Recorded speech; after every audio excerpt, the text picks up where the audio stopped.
This is a month when many hearts are searching for love, but I'm calling you first into my heart. Before you look for love around you, come and be filled with my love that is within you.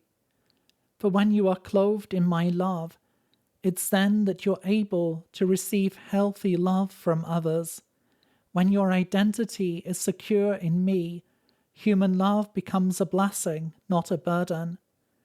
I'm drawing you into a place of security, a place of belonging, where fear and striving begin to fall away.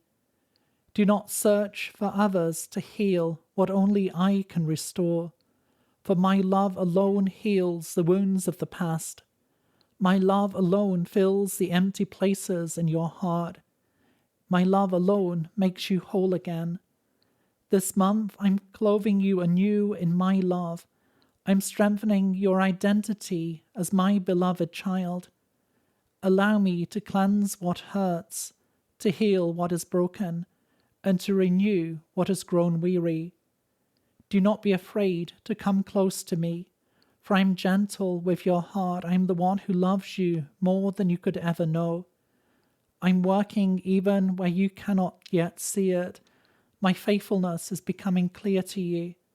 Draw near to me in this season, for you will discover a love that does not fail. I am with you. I am for you. I am restoring you. Come and be filled again. Come and be filled anew. For this is a time and a season of receiving my love, a time of being renewed, a time of being restored. To receive a personal word, click on the link in the top left of the screen or visit requestword.com.